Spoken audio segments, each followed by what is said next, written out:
Well, we've got another passenger overboard story. We've got a new old cruise ship coming to Port Canaveral, and we got a mama bear out there warning cruisers, threatening cruisers really, to behave when it comes to cruise ducks.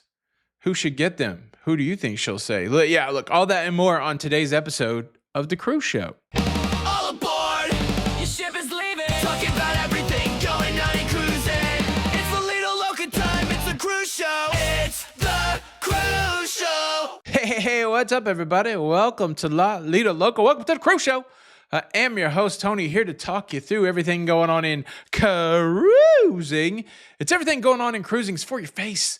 For your face on a Monday the 1st of December, 2025. And well, we got some interesting cruise news. First, we have to talk about another passenger overboard. This instance occurred on November the 27th off the coast of Tenerife. 76-year-old passenger fell off of the TUI Marella Explorer 2 cruise ship. Fell off, maybe. I don't know. They don't really know the circumstances of how the man ended up in the water, but the captain and the crew did recognize that a passenger did go into the water. They initiated the man overboard protocols, and TUI Marella searched that area before eventually moving on. Unfortunately, the 76-year-old man was not recovered. As a citizen of the UK, British passenger. Like I said, no word as to what happened. Did he fall over? Did he go over on his own accord? I don't know. We get it in cruising, and it's an unfortunate circumstance, and certainly this will be a hard holiday season for that person's family. Now, let's talk about a new cruise ship. Port Canaveral is getting the Sky Princess. That's what I'm trying to say. For a little while now, if you wanted to go on a Princess cruise out of Port Canaveral, you had to go on the Caribbean Princess, which is an okay cruise ship, but it's a little older in the Princess fleet. It's not as nice as the Royal class of cruise ships, certainly not in the same league as the new Sphere class, but those Royal class of cruise ships, very nice. I've been on the Sky Princess.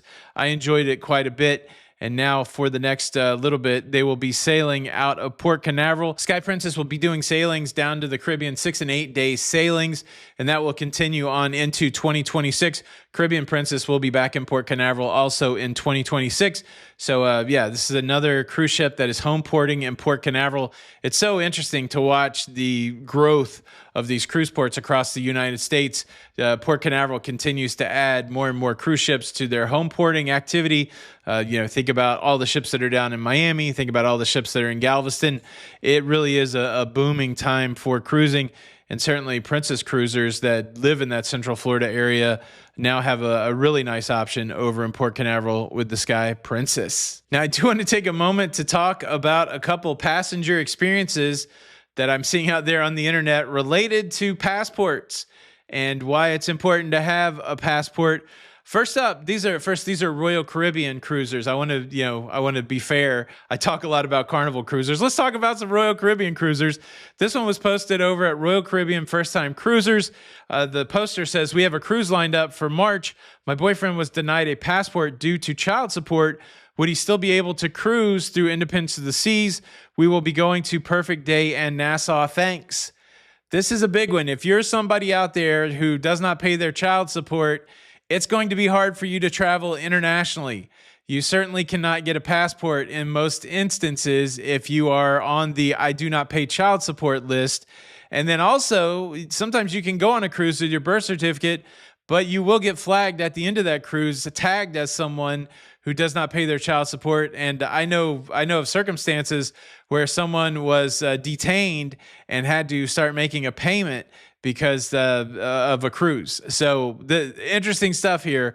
I'm not sure if this person will be able to cruise with their birth certificate, but certainly be aware that if you are interested in cruising with a passport and you are somebody who fails to pay their child support, you could have problems. Now, another one that is passport related comes from the Wonder of the Seas Facebook group. It says, "We got stuck in a long birth certificate line and our excursion bus left without us and 2 other families. No representative was there to help us.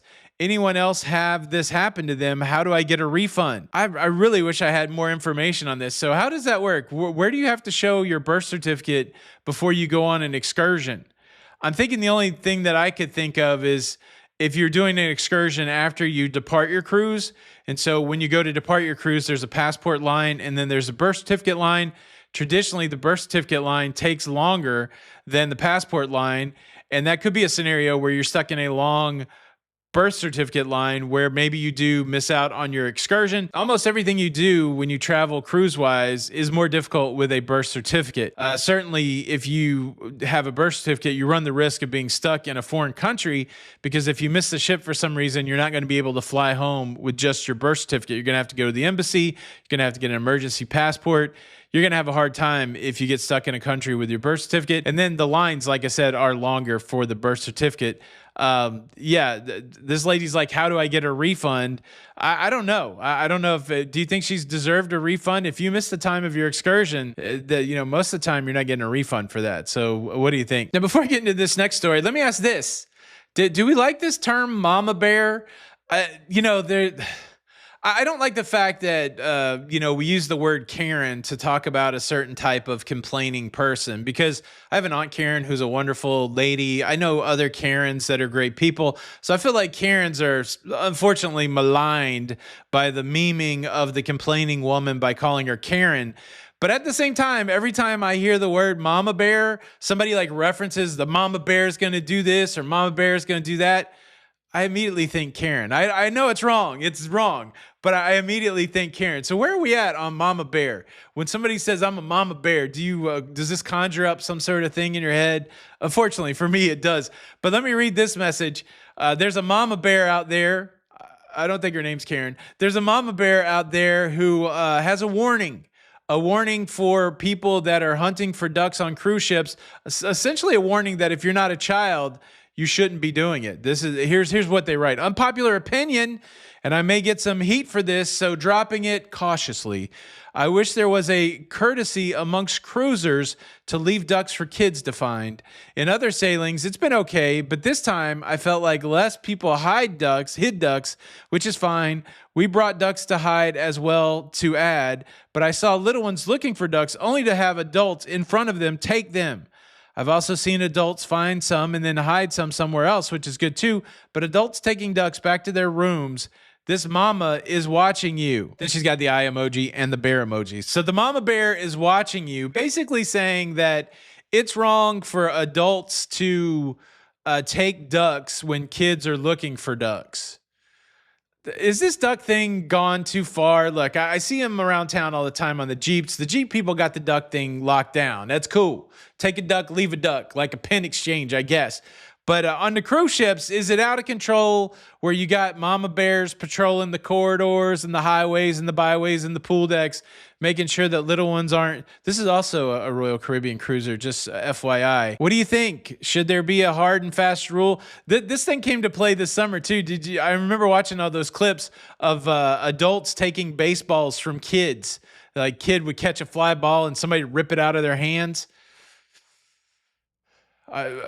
For the children, is this right? Is this wrong? I don't know.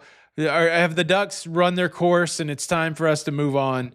Leave a comment below. Look, that's everything going on in cruising. Thank you so much for checking out the episode today. If you liked it, please hit that like button. I would appreciate it. This is Tony for La Lido Loca. Until the next time, we'll see you on the Lido.